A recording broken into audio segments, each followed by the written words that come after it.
Anda itu kan sedikit. Kalau ditantang untuk berdebat ya, tidak ada yang mau. Cobalah, saya tantang nih. Habis saya ngomong gini, siapa yang berani membantah dalil-dalil ini tadi? Siapa? Coba saya tanya, siapa sih yang suka ngajak-ngajak ke khilafah itu?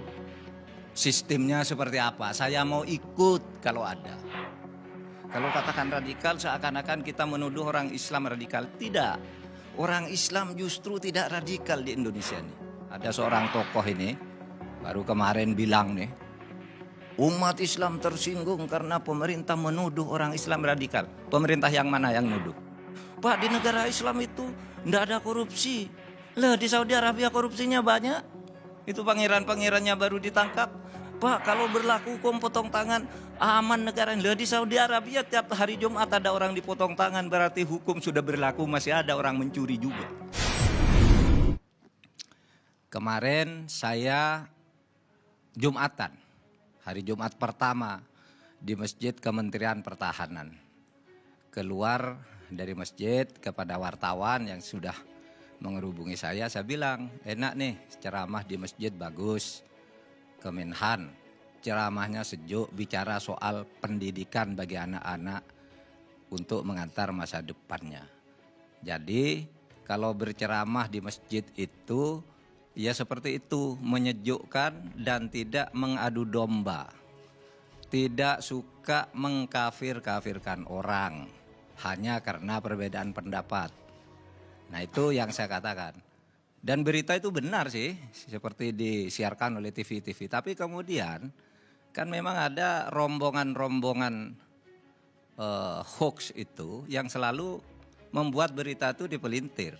Bahkan ada yang datang ke saya, katanya akan mengadukan sebuah situs, minta izin saya karena telah memelintir pernyataan saya itu, yaitu satu situs namanya kalau tidak salah Law and Justice.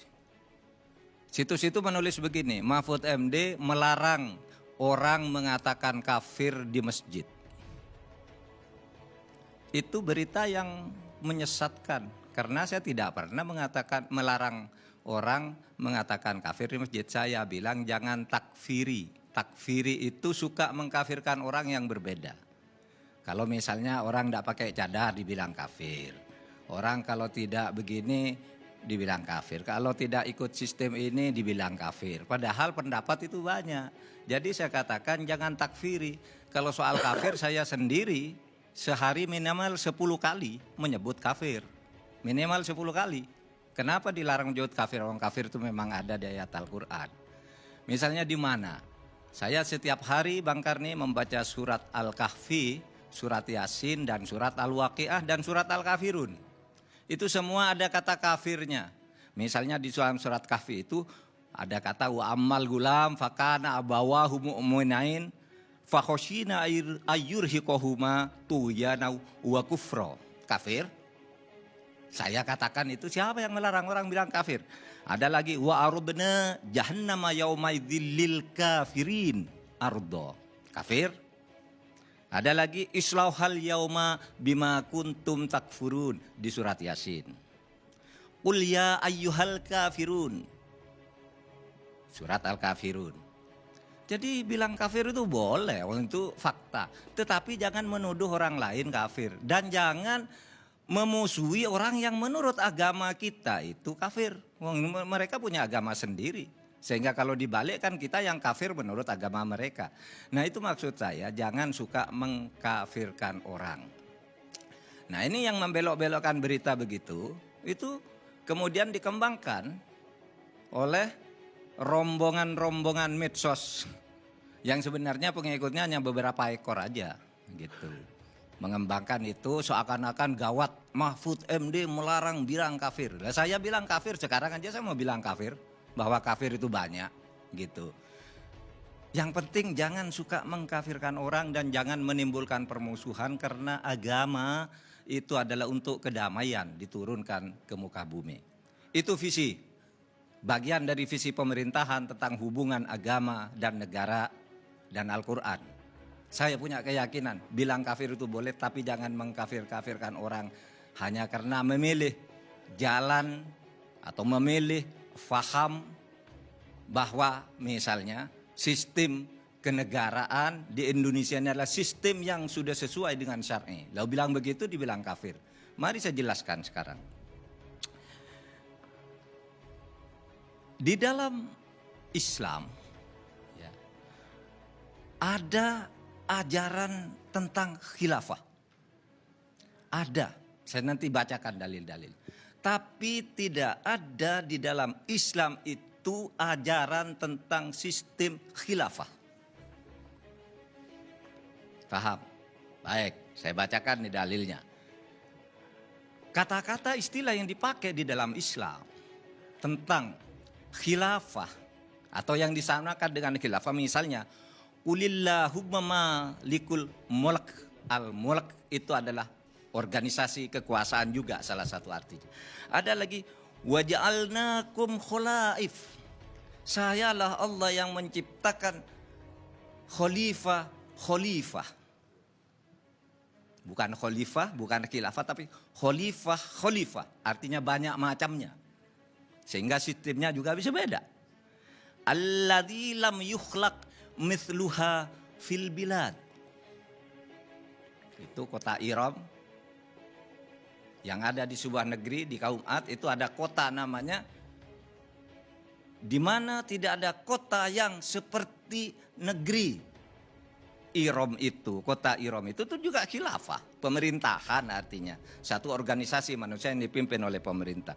Ada kata wahadal baladil amin, ada kata al-balad. Jadi khalifah itu, khilafah itu di dalam khazanah Islam ada.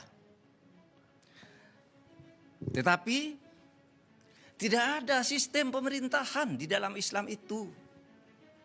Sistemnya bebas berdasar pilihan sendiri, sehingga negara kita, negara Republik Indonesia ini, sistem pemerintahannya sudah sesuai dengan Islam. Karena Islam tidak mengajarkan sistem. Coba saya tanya, siapa sih yang suka ngajak-ngajak ke khilafah itu? Sistemnya seperti apa? Saya mau ikut kalau ada. Sekarang saya jadi Menko Polhukam. Kalau ada yang punya dalil Al-Quran dan hadis bahwa sistem pemerintahan itu ada menurut Islam, saya ikut dan saya akan mengkampanyekannya. Tapi percayalah, itu tidak ada sistem itu. Sistem itu bebas. Tidak ada yang dicontohkan oleh Al-Quran, tidak ada yang dicontohkan oleh Nabi. Oke, negara khilafah itu. Lalu ada yang begini, Bang Karni. Ada Pak Mahfud, Nabi itu kan mendirikan negara juga. Itu contohnya. Tidak bisa kita mendirikan negara seperti Nabi. Tidak bisa. Karena sekarang tidak ada nabi lagi. Coba. Nabi itu mempunyai 3 kekuasaan. Legislatif, eksekutif, yudikatif itu ada di tangan nabi. Nabi yang membuat hukum karena dia mendapat wahyu dari Allah. Kalau sekarang siapa membuat hukum? Tidak ada nabi. Ya kan? Tidak ada lembaga yudikatif zaman nabi. Tidak ada pemilu di zaman nabi. Tidak ada menteri di zaman nabi. Nabi pegang legislatif, eksekutif, yudikatif. Apakah kita akan ikut negara seperti itu? Pasti dilarang oleh Nabi juga, karena tidak ada Nabi. Maka cara membuat hukum itu di zaman sesudah tidak ada Nabi, macam-macam. Ada yang pakai Darun Nadwa, Dewan Perwakilan Rakyat seperti kita. Seperti Mesir, Maroko. Ada yang pakai Darul Ifta. Darul Ifta itu artinya fatwa ulama. Ada yang pakai pemilu pemerintahnya, ada yang sistem presidensial, ada sistem parlementer. Beda-beda dan itu benar semua. Tidak yang salah. Oleh sebab itu jangan nyalah-nyalahkan bahwa wah, yang di Indonesia itu kafir, tidak ikut, saya tidak bisa. Kalau ada, datang ke saya atau saya diundang. Bertaruh kalau ketemu, ada. Tidak ada. Jadi Indonesia itu sebagai sebuah produk ijtihad. Sesuai dengan kebutuhan waktu dan zaman yang ditetapkan oleh para ulama bersama para pendiri negara, memilih negara inklusif, negara Pancasila, itu sudah benar. Tidak ada yang bertentangan dengan syariah. Oleh sebab itu jangan mengkafir-kafirkan orang hanya karena berbeda pilihan cara bernegara. Yang penting bagi Islam khilafah itu harus ada. Tetapi sistemnya bebas, yang terpenting maqasidus syar'i. Apa maqasidus syar'i? Maksud diturunkannya ajaran tentang khilafah itu apa? membangun keadilan, kemaslahatan umat, memilih pemimpin yang jujur, menegakkan hukum. Nah itulah maksudnya. Bukan lalu sistemnya harus ini, harus, enggak ada itu. Kalau ada saya mau ikut, karena saya orang Islam, wajib kalau memang ada menurut Quran dan Sunnah. Nah, Bang Karni, sekarang ini ada 57 negara Islam yang sistem pemerintahannya, khilafahnya beda-beda. Di mana itu? Oki. Oki itu organisasi konferensi negara-negara Islam.